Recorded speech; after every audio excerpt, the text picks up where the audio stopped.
আপনি যদি অনুভব করে থাকেন যে আপনি আপনার পুরুষত্ব হারাচ্ছেন এবং খুব ড্রাউজি ফিল করছেন, আপনার ভালো লাগছে না, আপনার যৌন ইচ্ছা হারিয়ে যাচ্ছে, তাহলে আর দেরি না করে ক্লিনিক 21-এ চলে আসুন। হ্যালো, আসসালামু আলাইকুম। আমি আপনাদের ওয়েলনেস কাউন্সিলর নাইলা বাড়ি বলছি ক্লিনিক 21 থেকে। আপনি যদি বারবার ক্লান্ত অনুভব করেন, নিজেকে নিজের মধ্যে হারিয়ে ফেলেন, আপনার দৈনন্দিন জীবনে যদি আপনি ভারসাম্যহীনতায় ভোগেন, তাহলে আপনার একটা জিনিস ফিল করতে হবে, আপনার হরমোনাল ইমব্যালেন্স থাকতেও পারে। কারণ আমাদের শরীরে হরমোন এত গুরুত্বপূর্ণ।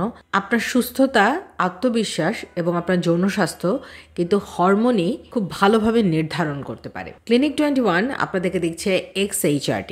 XHRT হলো sex hormone replacement therapy. Sex hormone replacement থেরাপির মাধ্যমে আপনার শরীরে টেস্টোস্টেরন হরমোন বুস্ট করা হয়। XHRT আপনার শরীরে আসলে কিভাবে কাজ করে? আপনার শরীরের শক্তি বৃদ্ধি করে, যৌন ইচ্ছা বাড়ায়, মেজাজ ঠিকঠাক করবে, হাড় ও পেশি শক্তিশালী করবে, আপনার আত্মবিশ্বাস ফিরিয়ে আনবে। আপনার শরীরের এবং চাহিদা অনুযায়ী কিন্তু আপনার এই থেরাপি নির্ধারণ করা হয়। তাই আর দেরি না করে আপনি যদি অনুভব করেন খুব ড্রাউজি ফিল করছেন, আপনার ক্লান্ত লাগছে, নিজের পুরুষত্ব হারাচ্ছেন, তাহলে আর দেরি না করে ক্লিনিক 21-এ চলে আসুন। ক্লিনিক 21-এ XHRT অর্থাৎ সেক্স হরমোন রিপ্লেসমেন্ট থেরাপির মাধ্যমে আপনাকে আপনার হরমোন বুস্টার দেওয়া হবে।